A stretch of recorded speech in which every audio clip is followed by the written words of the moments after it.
Hey everyone, and welcome to the Perfect Bite podcast, your fusion of food and entrepreneurship. You'll hear stories from chefs, restaurateurs, CPG brands, and more from the food and bev industry. All of them are at different points in their journeys, talking about their experiences and how they've cooked up something new. Let's dig in. Hi everyone, and welcome back to the Perfect Bite podcast. I'm your host, Sarah Perkins. When I moved to Chicago post-graduation in the fall of 2013, I fell in love with what would become a Chicago institution before I ever tasted it. Honey, butter, fried chicken. The name says everything you need. And then I finally ate it and really fell in love. HBFC is the perfect community spot, picnic basket filler, or eat on the couch staple. It's quality comfort food made by equally quality folks. I'm so glad that I've now become friends with the team. Please welcome Honey Butter Fried Chicken co-owner, Christine Cikowski. Hey. Hi, Sarah. Hi. I am so happy you're here. I have to tell this story quickly. So I'm ready for it. I'm ready. Again, graduated college in 2013, moved downtown September of 2013. You guys did not open that much longer after that. So I'm seeing the name Honey Butter Fried Chicken everywhere. I'm starting to go on dates. And this is like where I should have had more self-respect for myself as a young woman. I was trying to figure out dinner plans with a guy. And I said, what if we went to Honey Butter Fried Chicken? And he's like, I don't know about that. And I should have just dumped him then and there because I think I'm like, why would I go out with someone who has bad taste in food? And it's worked out really well in my favor now. But yeah, if I could tell little 23-year-old Sarah, like, just don't answer him again.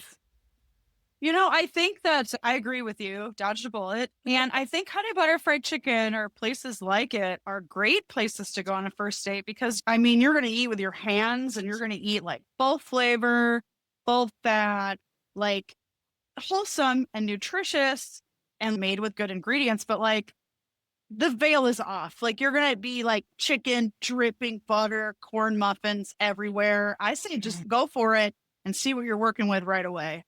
It is. We'll talk about this because you guys are now in so many spots to actually get Honey Butter Fried Chicken, not just at the Avondale storefront, but it is my favorite and my partner's favorite when we go to the United Center. He's always like, I need to get some biscuits. He needs to get the little corn muffins. Yeah.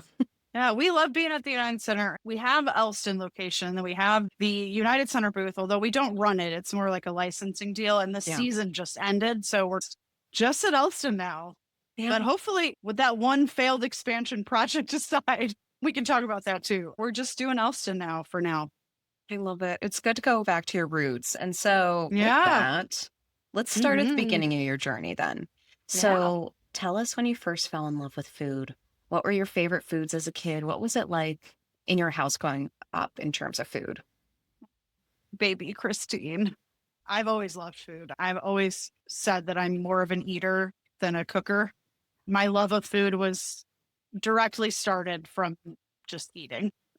And I'd say like my first favorite food, I was like obsessed with strawberries when I was a kid. I think probably because, I grew up in the suburbs in like the 80s. So like a very different time where the ice cream truck was like the highlight of my week. And I would lay in my air conditioned bedroom in the summer and just be like listening for it. Mm. And it would go down the street and I'd be like, strawberry shortcake, good humor bar every time. And I also had a little strawberry patch in the backyard. And so I was obsessed with strawberry shortcake. So I'd say like that was my intro to being obsessed with the food item. But I also really loved cookies. I used to have a good, what was that? Oh my God, Fisher-Price record player that would play C is for Cookie by Cookie Monster. And I had a Cookie Monster doll. And my first thing that I ever made on my own was chocolate chip cookies. So I'd say cookies and strawberries did it for me at probably like age 5. Oh my goodness. Those are just such good items too to fall in love with. It's kind of a classic. Everyone loves a chocolate chip cookie for the most part. And that's right. I love that, like, strawberries had just such a visceral summer moment for you, and I think that is when you have almost like a warm one from the sun, if Yeah, you can find them, like, it's truly, like, the best feeling in the world. it is. It's like such a magical thing to like, and to be a child to just go outside. And we had a little patch and I laid Mhm. bricks around it. And of course, it just went everywhere. But Yeah. I don't remember a ton about my childhood at this point, but I distinctly remember going to that patch and like looking for the flowers and then the strawberry and then watching it turn and just eating it right off the vine, like warm. And I'm sure that it influenced me. Yeah, Yeah. Yeah. absolutely, to find the perfect flavors. So, did Yeah. you have a family that loved to cook, or what really started to get you on that culinary journey? I think that it was more utility for Mhm. me. So my parents divorced when I was very young, but they both loved to cook. My dad was probably more into baking, and my mom really loved gardening and cooking, and she was super into Julia Child. Mm. So I grew up watching Julia Child and the Frugal Gourmet and Yan Can Cook and like all the PBS cooking shows. So I think my early education and just being exposed to it became part of my life. But also, my parents worked for the Postal Service. They're and didn't go to college. They worked a lot. And so I ended up cooking a lot of meals for my family just because Mm. I just did. Like I was the Yeah. oldest and ended up just cooking as part of like my responsibilities for our household. And yeah, I just did it because I had to. And I got interested in it very slowly over time. It was just like something I needed to do. And of course, I loved eating, but I didn't really come to cooking like professionally until my late 20s. Like I'm a late Mm. bloomer. What Yeah. were you doing before then? What were some of the jobs that you had along the way that So led many. you to the aha moment that you should go check this out and see what being a Well, chef is all about? it's interesting because I always worked in restaurants. I got my first job in a cafe when I was 16 making coffee, and I worked in a coffee shop all through college and a couple of restaurants when I moved to Chicago. And it just was, I was always working in restaurants, but it never occurred to me to go to culinary school or be a chef. I wanted to be in a band and be a tour manager and like work in the music industry. And I actually have a music business management degree, which I did nothing Oh, with. And yeah, I just was working in restaurants and cafes and bars to put myself through school and to pay my rent. And I thought it was like a bridge to something else. right. And there's a big aha moment was when I was like, what was I, 23 or 24? I got a job in the wine industry and I was like, I'm out of the restaurants. Come on, Christine. Like, really? I got a job working for a wine distributor and I worked in customer service there for a bit and learned about wine and then moved to sales and quickly realized that I did not like it. Sales, not wine. I loved wine. And then my company got bought out by a bigger distributor and I lost my job. And I was like 27 years old and I was like, what am I going to do? And at that time, I was like, I'm going to go to culinary school because I was getting really into wine, but then also that was the start of like Iron Chef and the Food Network and like Gourmet Magazine and Food and Wine Magazine. And I was like going to farmers markets. It's like the start of the food industry and the culinary industry as we know it now was like right around that time. And I was like, I'm going to be a chef. And then I Yeah. went. Mhm. Amazing. And you probably, especially when you were young going into something like wine distribution, probably felt like a little glamorous, a little Oh, exciting. And then you I were like, thought oh, I, this is hard. I thought I was so cool. I was like, I work in the wine industry. I was That like, is cool. it was cool. I mean, I met a lot of cool people and it was just such a unique job. And I got to meet so many winemakers and learn about agriculture and food and wine pairings. And it was like, I definitely think it helped me move on that path, even though I didn't see where it was taking me at the time. Yeah. It was the building Mhm. blocks. And again, like you said, from the soil up in a lot of Yeah. ways, which is very much like the childhood It's so, story. Oh, it's so poetic, Sarah. So that's all poetic. you. So you end up going to the wonderful institution, Kendall College in Chicago, Yep. great Sure culinary did. school. What was it like going to culinary school? And you met a very special person during that Um, time.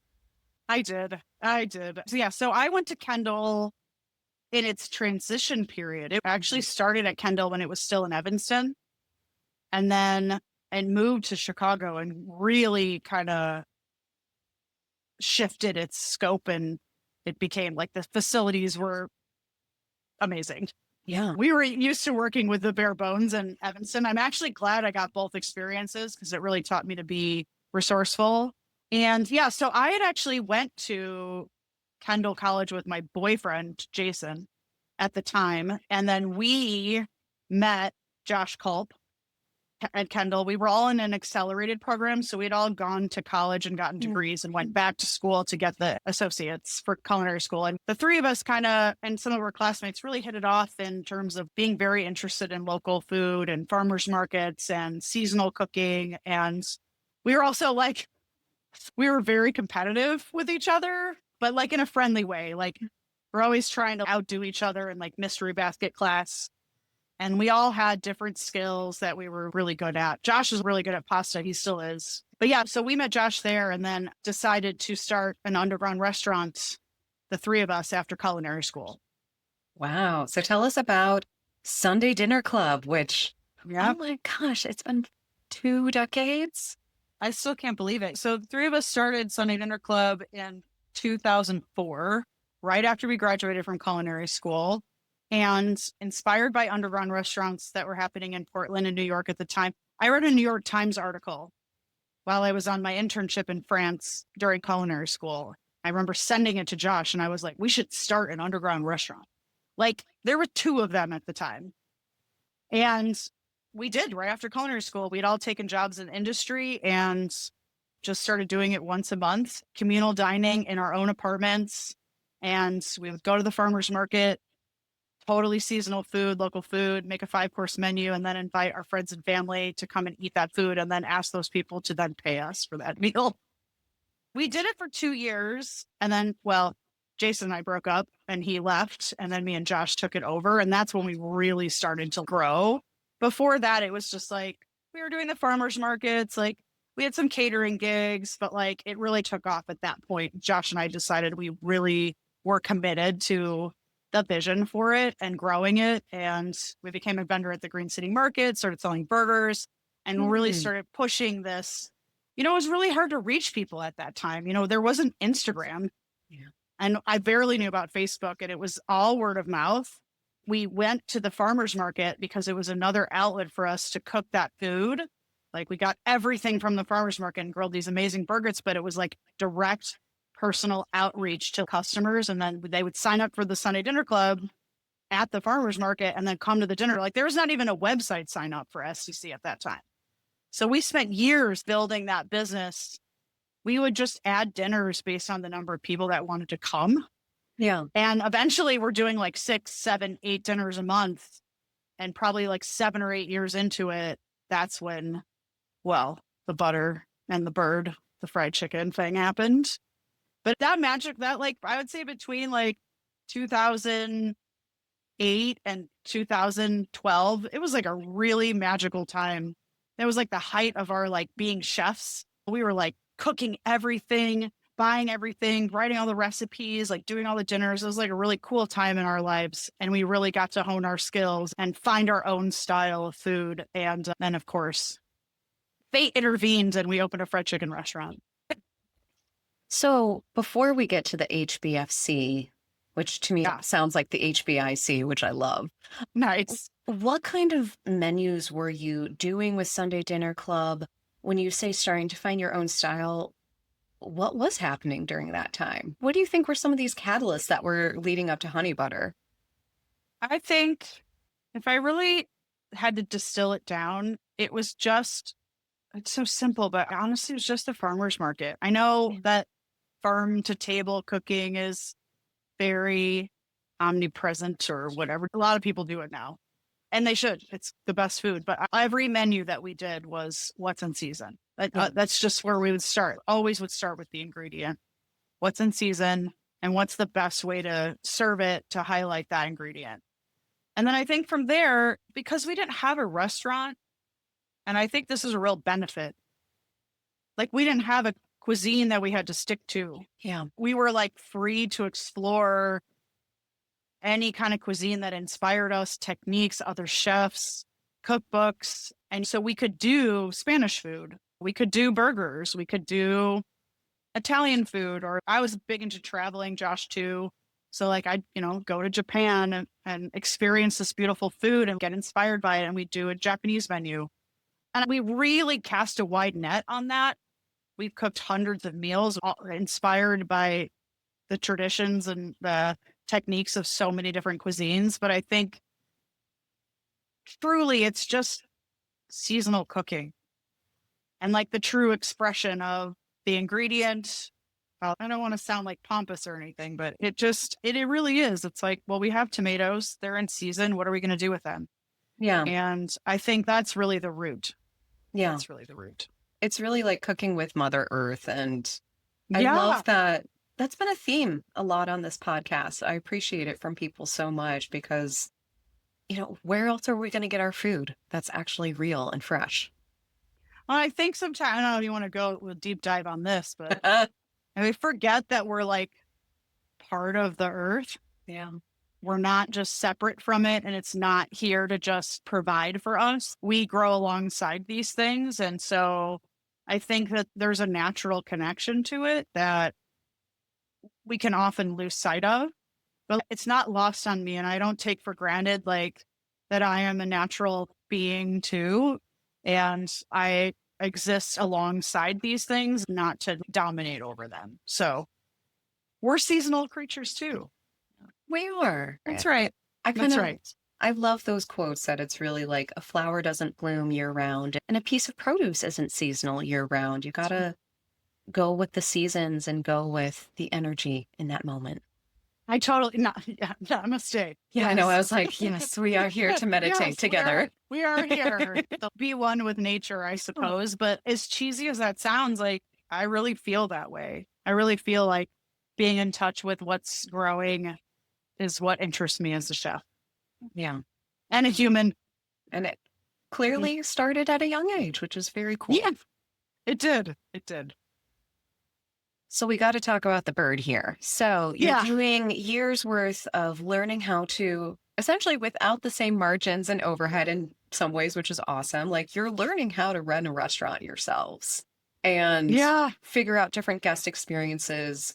I think your seasonality and the integration of different cultures is definitely still present in the honey butter fried chicken seasonal items and the collaborations you do. They're so cool.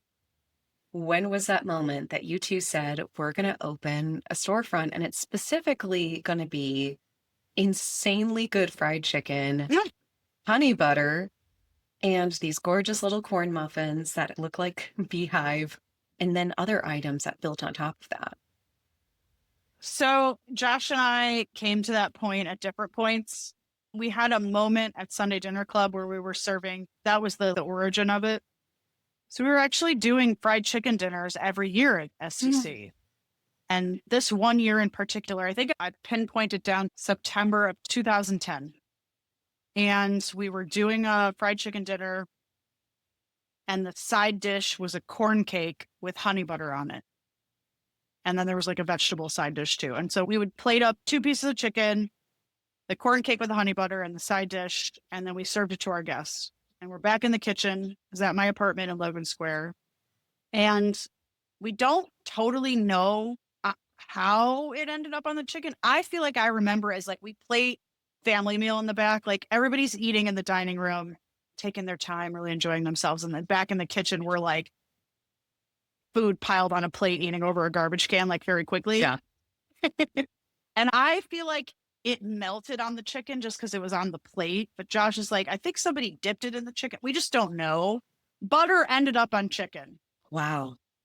And we were all sitting on my back porch and we're eating it. And we're just like, I'm not exaggerating, where we're like, the eyes were rolling back in heads. And we're like, oh my God, honey butter on fried chicken is so good. Yeah.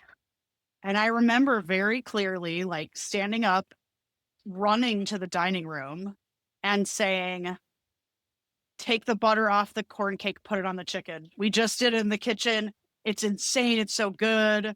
And they were only about halfway done eating it, and they all put it on the chicken, and everybody's like, oh my God, this is amazing.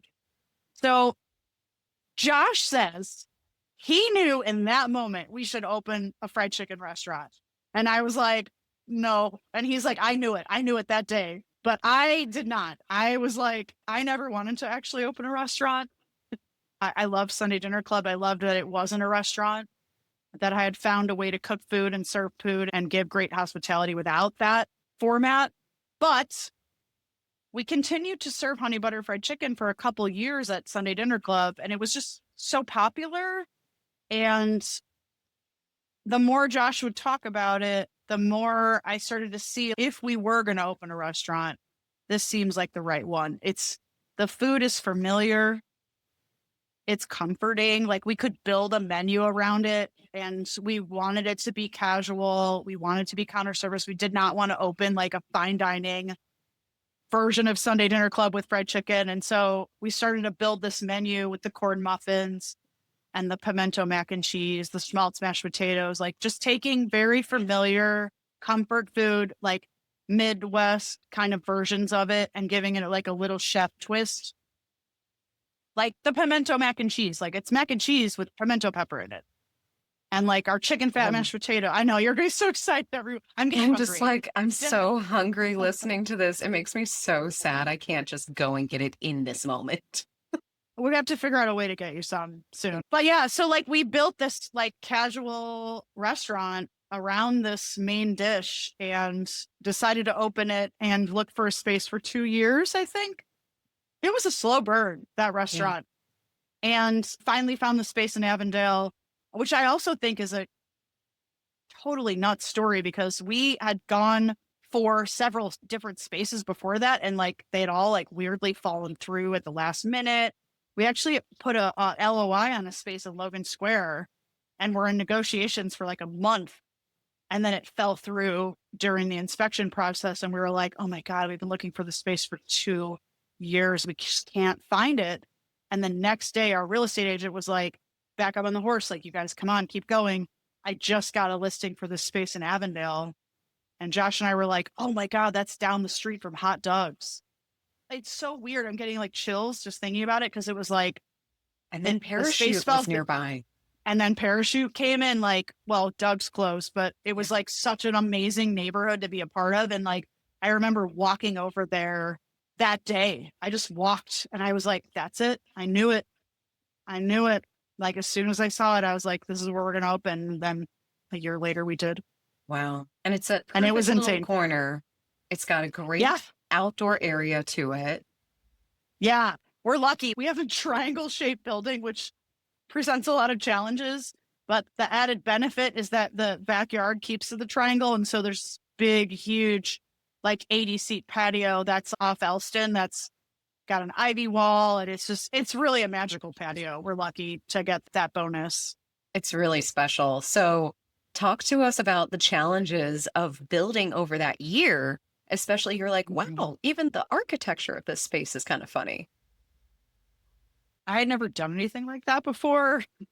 And Josh and I actually took partners when we opened Honey Butter. So we had investors and partners who were graphic designers who really helped us develop the brand and helped us manage the construction project so we could focus on the food. And mind you, we were still full time working at Sunday Dinner Club and the farmers market and catering, like the whole time we were building it out.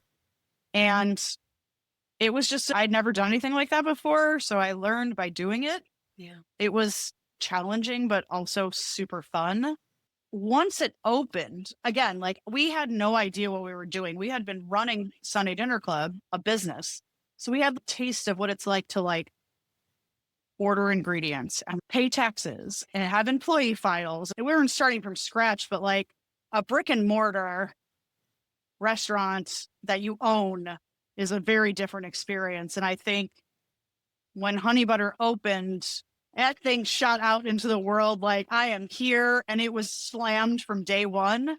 And so not only were we like trying to figure out how to run a business that people had never run a restaurant before, but we were slammed with lines out the door the whole time. And so we were just running and trying to not pass out And it was hard, it was hard for me to take my chef hat off and learn how to be like a true business owner. Like we went from having 3 employees to having like 30.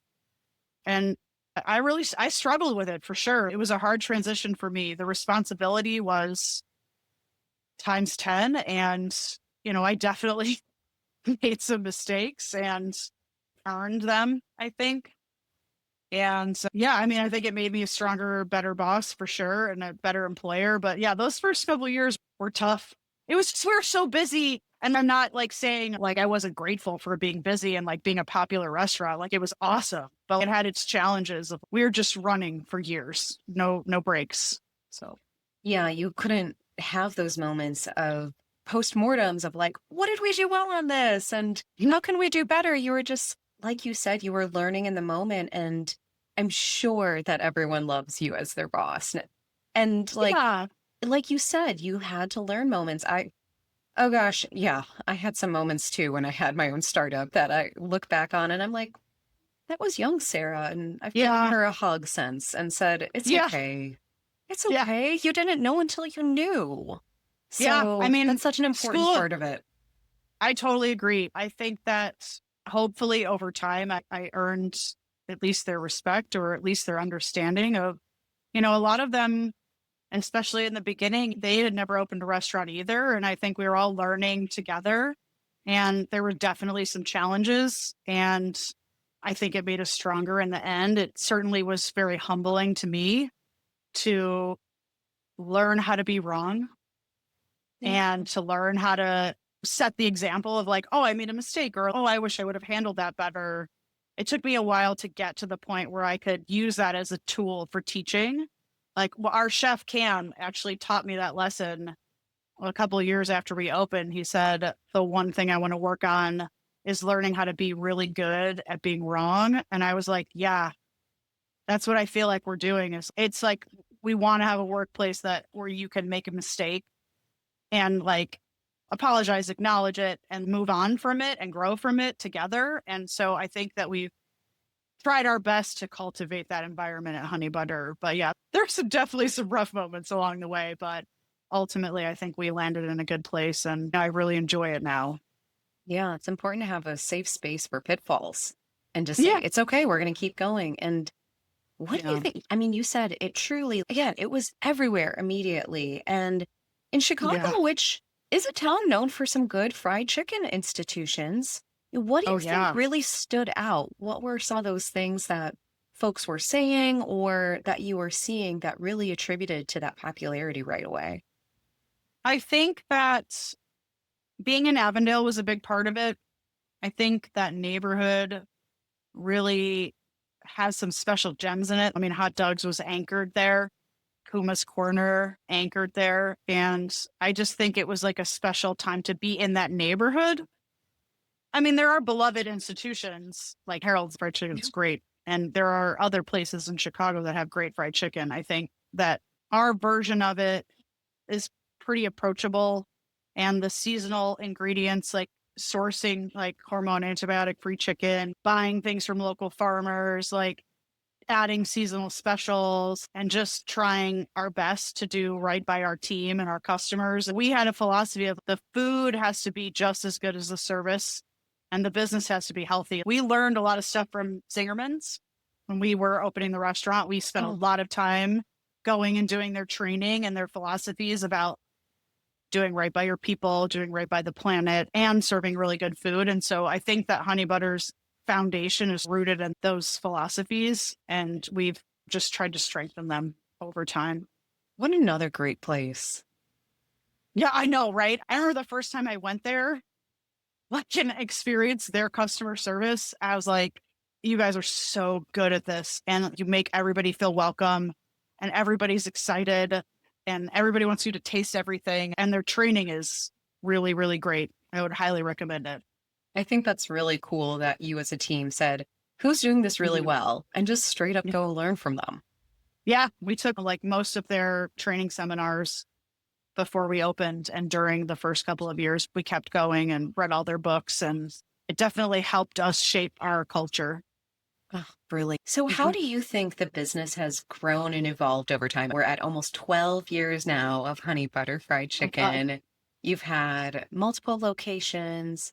You've had, again, like you said, this licensing deal with the United Center. And who knows where you'll go next. So, how has it really changed over that time? Well, I think that we got better at the business side of the business. I think that we got like our footing probably like 2018, 2019. Like we really started to hit better systems, more accountability, more like training. We still weren't where we wanted to be, but we were getting better at being busy and managing the business. And then, well, the pandemic happened. And Yep. honestly, it wasn't great. The pandemic, for sure, for nobody. But I do think that looking back on it now, the challenges that we faced during that time were so hard that it really made us be who we are now. And I actually think as a business and me particularly personally as a leader, if I hadn't gone through that, I don't think I would be as strong as a leader and as interested in what I'm doing as a business owner now if we hadn't struggled so hard during that time. I don't know how to say it, but like you just sort of like lemons out of lemonade kind of thing. Yeah. But that was probably the biggest challenge we ever faced was being a restaurant going through a global pandemic. We had to close for a bit. It was just like we're takeout. We pivoted a bunch of times. We had to furlough employees. It was just a really rough time. And again, truly, I think it really helped us focus on what was most important and what we're really good at and like pull back to the base and really make sure that we were in alignment with what we wanted our workplace to be, what we wanted our food to be. And then from there, we can talk about the expansion too, because we did open a second location and then close it. But we'd always planned on expanding Honey Butter. Like we had an amazing expansion plan that we were like, we're going to open multiple locations and we want to open in other cities. And we were working on it in 2019 and in January of 2020. Yeah. And we're like starting to put together, I'm not kidding you, like we're putting together a deck and we're like, okay, we're going to work on a 5-year expansion plan. And then March happens and we're like, we should pull back for a minute. And then obviously everything changed. So like a couple of years ago, we're like, okay, there's an expansion opportunity to go to a suburb, to Glencoe. And there's a beautiful space. There was an investor willing to invest in us, in our business. And we were like, we always wanted to do this. The suburbs seems like a good stepping stone in that direction. And we went for it. And, you know, it didn't work, which is still kind of surprising to me, honestly. But at the same time, I know why it didn't work. And again, we tried for something. We built something beautiful. It didn't work for a lot of reasons out of our control. And we ended up closing it like 10 months later. And honestly, like, I'm really grateful that we did it. We learned so much from it. And I'm also grateful it closed because it wasn't working.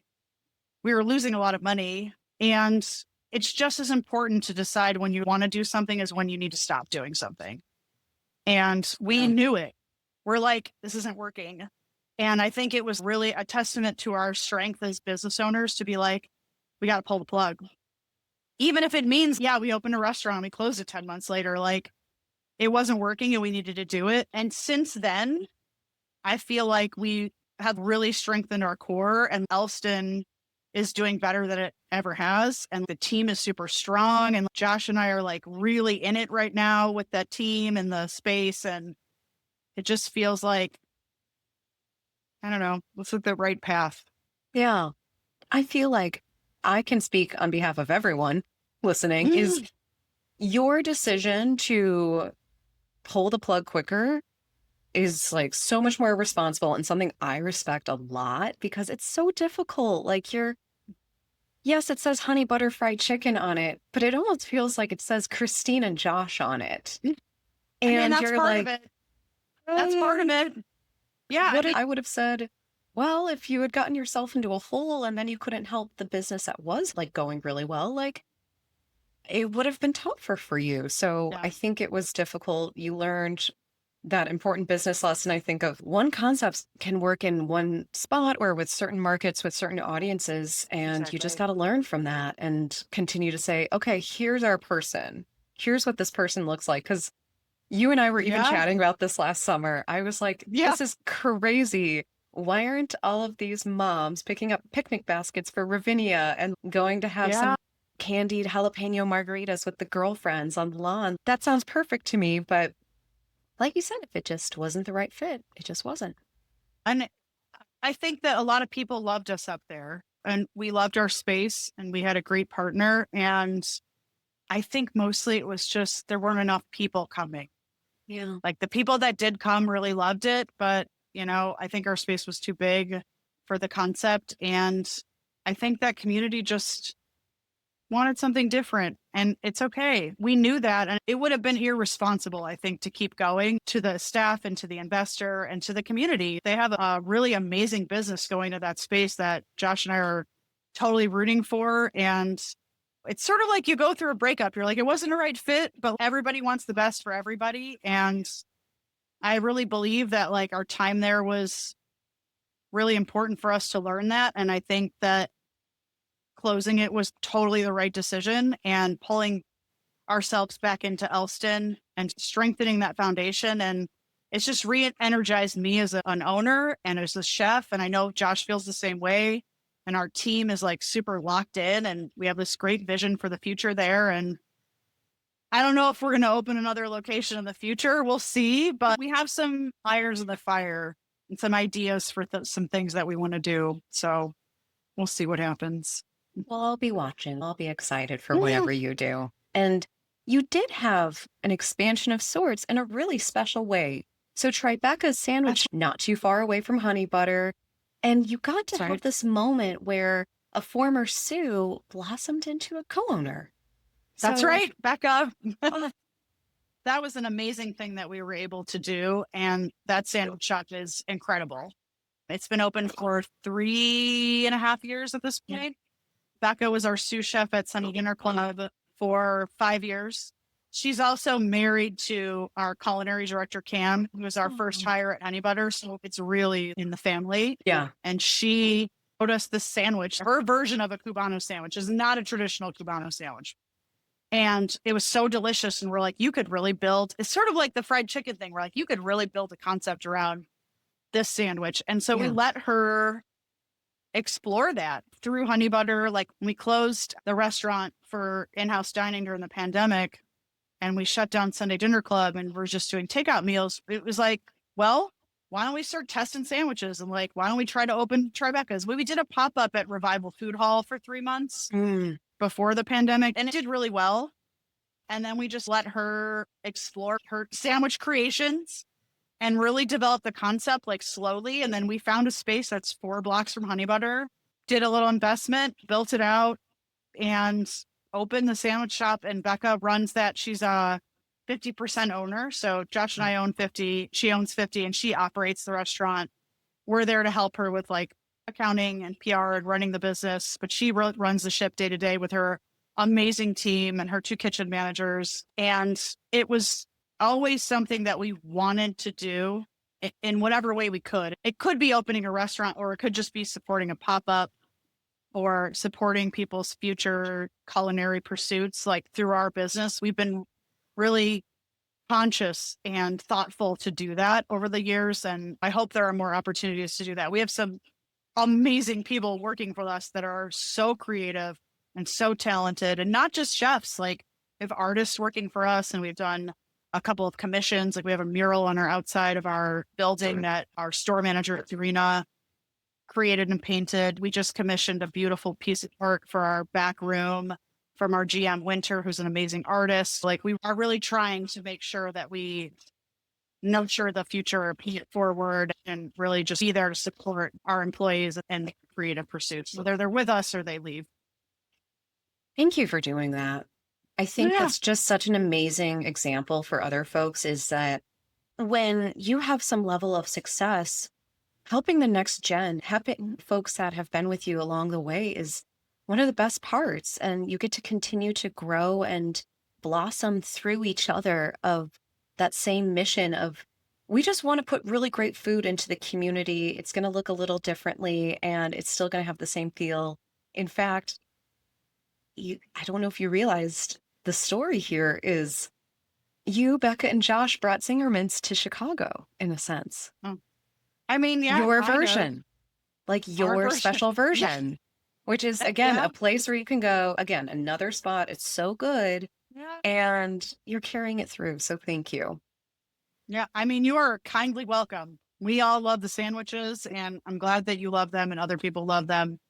I probably eat there more than honey butter at this point because I've eaten so much fried chicken in my life, and it's just a special spot. And her husband, Cam, is doing the Tubers Donuts there. So he's been able to have like a little side project. And yeah, that is something that for however long we have this business, that is like definitely a priority, is to support everybody's dreams and artistic creative pursuits. And if we can grow more businesses out of it, awesome. And they'll all be perfect I hope so. in my eyes. They'll be So- delicious, that's for sure. They'll be delicious. So a few last quick questions here before we get to the world's best and hardest question. Oh boy. Yeah, here we go. You and I have chatted about this a little bit. You went through some of your hardest times with the pandemic. 2025 is pretty tough for folks right now too, especially in hospitality, agriculture, food and bev as a whole. What are you all doing as a team to keep pushing forward despite a lot of unknowns that are happening? Yeah, that is a hard question. Yeah, things are challenging right now, for sure. I kind of liken it to like when you're driving in a fog, you can only see 10 feet in front of you, Yeah. and you really got to focus and you really got to concentrate. And you're like, I just got to keep going. I'm going to get there eventually. I kind of feel like that's how I've been approaching this weird chaos time in the world. Is like, this is as far as I can see, because things are just changing all the time. And it's just a really tough thing to navigate. And I think that we do a lot of training on being present, not dismissing our feelings, not like pushing it aside or ignoring it, but what can we actually do to be force for good? Yeah. Or at least for comfort, and take care of our people and be supportive and protective of our community. And we do it as a team. Like, we're not isolated from that. There's no easy solutions. It's hard. People are scared. They're worried. I'm worried. But it's not like I try to stay positive. It's more like I just try to stay here. Yeah. It's like, what do I have to do today? I have to go to work. I have to do this job. I want to do it. And I think that it does provide something that people need and want. And so just trying to be present in it and be here today and just focus on what can we do today? What's really important to our business? And let's focus on those couple of things, like really good food, really good service, and taking care of our employees. And if we can stick to that, I think that's kind of all we can do right now. But yeah, no, it's a tough time to be a restaurant owner and a restaurant business, but like just in America, it's a little tough right now. Yeah. And that's all I'll say about it. It's tough. Yeah. Well, thanks for being here. Of course. Truly. I'm and thank you thanks for asking putting me. that. I appreciate that you said, like, yes, positivity is good, but it's okay for us to also say, I'm okay, but I'm kind of meh as well. Or I'm not okay. Like, Or I'm not okay. yeah, I mean, I'm not okay. Like, this is not okay. No. And we still need to move forward. I'm not going to lay in my bed and just despair. Like, people need restaurants and people need jobs, and we need people in the world that want to take care of each other and want to protect our rights and our laws. And we're going to just do whatever we can to help contribute to that. And make fried chicken, which, you know, makes people happy. So there you go. And There's that brings too. Smiles. Yeah. And it's a love. form of resistance in a way, is to smile sometimes. Yeah. It is. Yeah. And eat fried chicken. It does help sometimes. I'll tell you. And pimento mac and cheese. Got you, girl. Oh man, I love it so Got you. much. What are you most proud of? What do you really want to see for the future here? I know you said not sure if you end up doing more expansions, but what do you Mm, want? What does Christine want? What does the honey butter on the bird want? oh my God, so tough. I think I'm just lucky to be here and that I still get to do this work. Like restaurants don't last this long very often. And so I think it's more, I just feel very grateful and rooted in the opportunity that I have. And that's something I've been really working on, honestly. Like I have a coach and therapist and business partner, and like with the team is I don't really know what I want to do in the future. But I think it's a really special time to just, like I said, just be here right now and honor that space. And I'm really proud of how we're still standing. Like we're still here. We're still like the fact that restaurants open 12 years later and Sunday dinner clubs 20 years old and we're still cooking for it. And Tribeca is 3 years in and we have so many employees that have been with us for almost a decade. Like I feel very lucky and grateful. I think maybe if I had to pinpoint it, it's probably two things. One, I've really been working on my leadership skills and like trying to really be the best leader I can be to my team. And then also, I'd like to do something creative that maybe isn't related to my job. So I don't know what it's going to be. I was talking about it today at lunch with some colleagues, and I was like, what would be really cool is to do something that's just creative and fun and fulfilling. That's like maybe not part of my job, but I don't know. Well, I'm taking suggestions, so we'll see. Well, I don't know yet. you do love music. Maybe something with them. Oh, maybe we're going to come full circle. Open a music venue, and then there's also food. Oh my God, you're creating another business for me. That's a good idea, though. Maybe we'll start with the piano that I bought during the pandemic that I haven't learned how to play yet. Maybe that. I'm looking at it right now. Maybe we start with maybe playing some music and we'll see where it leads. Fine. Deal. I'll take it for now. It's great for your memory, actually. Check in with me in like 6 months. Make sure that I'm doing it. I will. I love it. So, what's your one piece of advice, if you could give just one, to anyone who wants to get into the culinary space or start something of their own, be their own entrepreneur? My one piece of advice for people that want to start in the culinary field.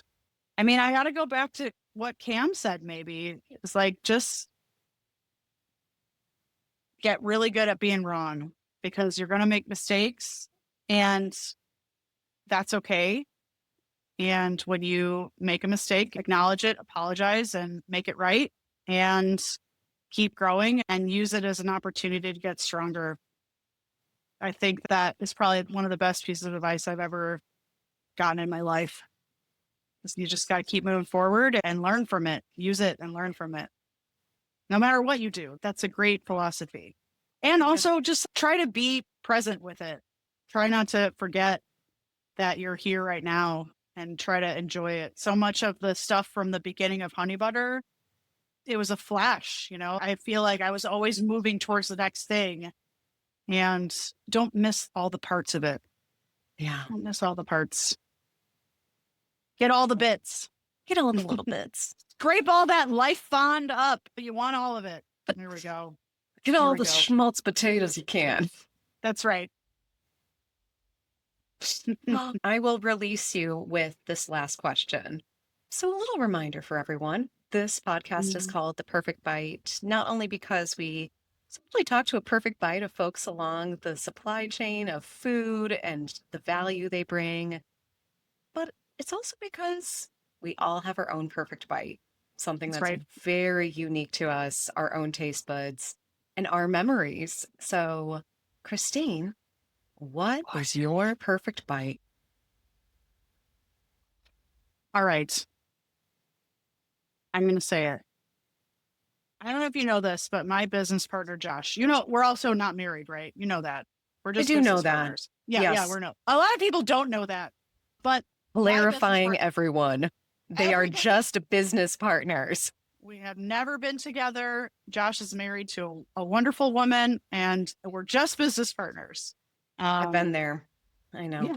Right. It's like, I So get weird. why people, I get Like, why people stop. think it, but I'm like, please don't. We're not married, and I'm still available. So, hi. Ooh, Anyway, okay. Look, it's callers. No. here we go. All right. Do you like fried chicken? Okay, my perfect bite. My perfect bite. So, my business partner Josh is super into making pizza, and I am not into making pizza at all. But I love eating pizza, and so my perfect bite is like, have you ever had the pizza at Middlebrow? Oh my God, that pizza is so good. Any really well made, like sourdough, kind of thin crust pizza with like cheese and tomato sauce.